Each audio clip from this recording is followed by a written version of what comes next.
best thing about this pattern is that you can use really small offcuts from other projects. As long as it's ideally a 4-way stretch. Even if it's a 2-way stretch, you can make it work, but you might have to adjust the direction of some of the pattern pieces.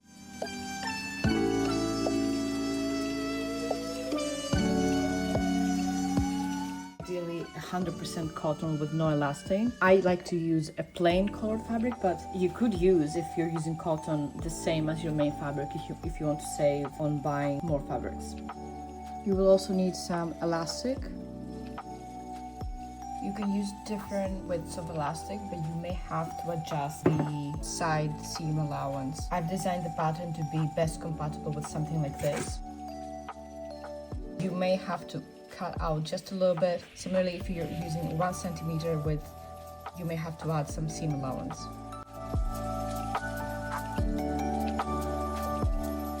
It's important to get high quality, as if you wash this in the washing machine or wear it, it will stretch out and not hold as well.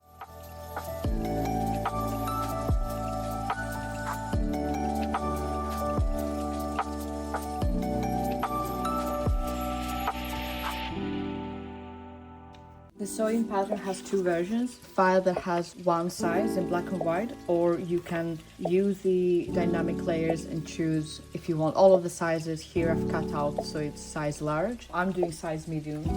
After I've pressed my fabrics, I follow the grain line, and also keeping in mind the pattern in case, so it's not upside down by any chance. I like to use pattern weights to hold everything down. A water erasable marker, I will just trace everything. I like to make a little note for where the middle point is, because we're going to use it later. The same for the back.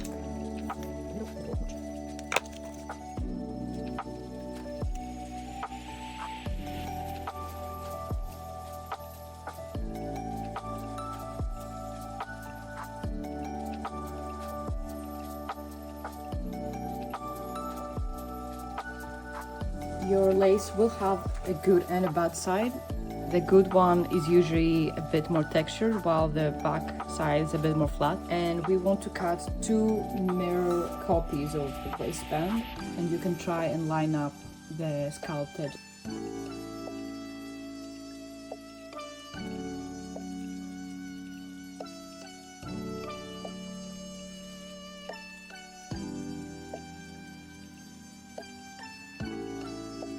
Pin the 2 lace waistband pieces together, good sides facing each other.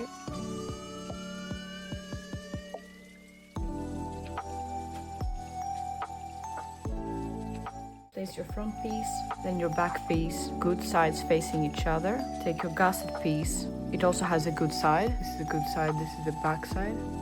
So with the good side facing down. We are going to run a straight stitch, the start to the bottom, back stitching on both ends, using this seam allowance approximately. Cut out just a little bit to remove some of the bulk when we flip the fabrics. Now flip the gusset to the front, and we want to run a overlock stitch on this top edge. If you don't have an overlock, you can use a zigzag stitch.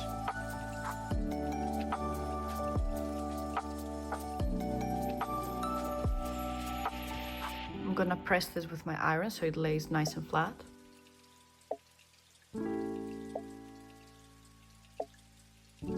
The elastic as well has a good and a bad side. Again, it's hard to tell on the camera, but there's a side that's a bit softer, smoother with no bumps, and that's the side we want to be facing up, because it will be touching, once folded, it will be touching your skin, so we want the smoother side facing up.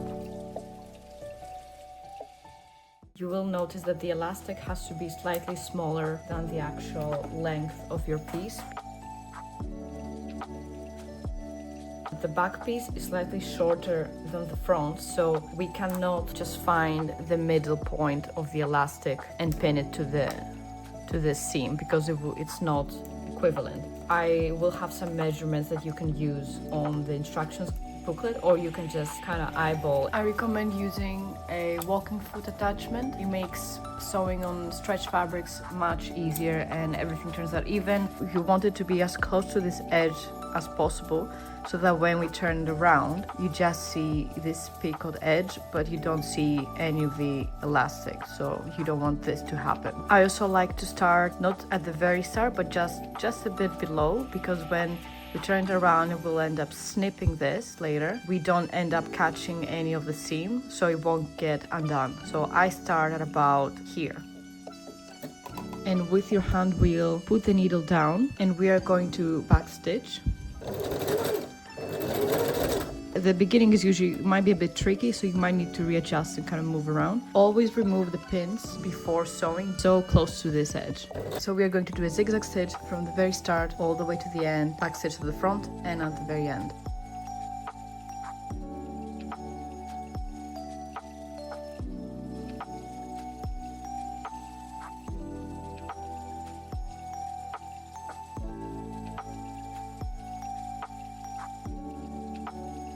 Our seam is very close to the edge, which is good.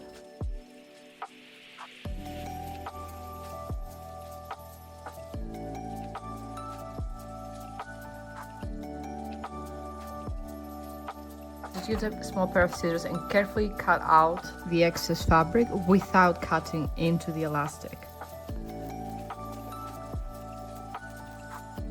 Because I used a thinner elastic, I ended up sewing it 2 millimeters from the edge.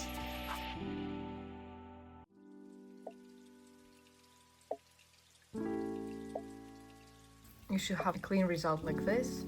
And now we're going to top stitch with a zigzag stitch the elastic down. Instead of sewing close to the edge like we did it last time, we're going to sew a bit further away from. And this way we're going to catch the bottom elastic as well, so kind of like this. Now the top thread should match your main fabric and the bottom thread to match the color of your elastic. Back stitch at the start, zigzag stitch all the way and back stitch here as well. This part you might find that it's a bit bulky, so your machine gets stuck. The walking foot does help with that, but you may need to put the needle down and kind of wiggle around by lifting the foot and just very gently pushing through, but do not pull too hard.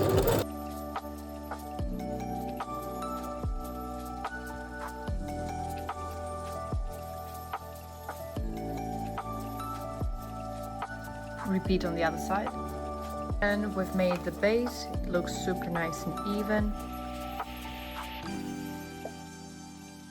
I'm changing my thread to match the color of my lace. Now using a straight stitch, we're going to sew at about 1/2 inch from the edge, or 1.2 centimeters, back stitching at the front and the bottom.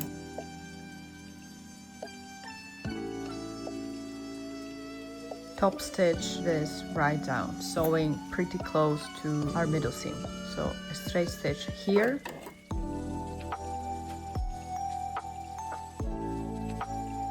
And for the other side, we are putting the edges this way. So the first like this, the back side will be facing the other side.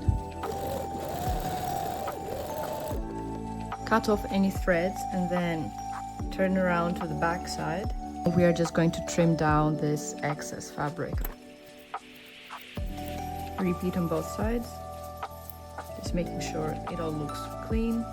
Take your base and find the middle, which we marked earlier. In case you didn't, you can also place the two sides together and find where the middle ends, and it should be right there, and you can mark it with a pin. Now we are going to pin this down, find the middle of this section. Not this seam, but the middle of the two.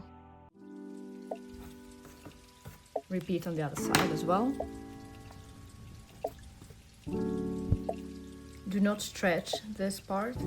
Think of the waistband working as any other elastic. You want the elastic to be just a bit smaller than the actual fabric piece.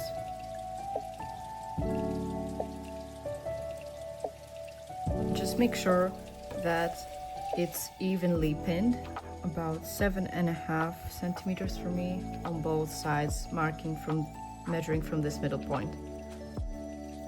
Find the middle point and pin it down.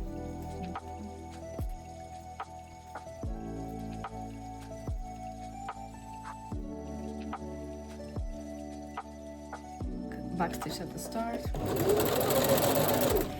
Remove pins before sewing and sew all the way throughout.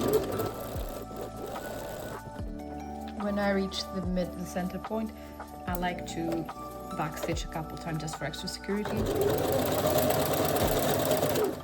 And you are sewing about 1 centimeter from the edge. You want your top thread to match your lace waistband and the bottom thread to match the back side of your main fabric. So for me, in both cases, it's white.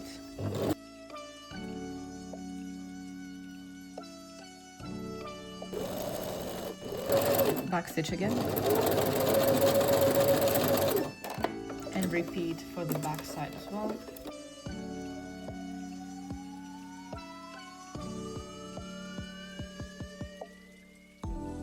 And you're nearly finished. All you have to do now is just trim the corners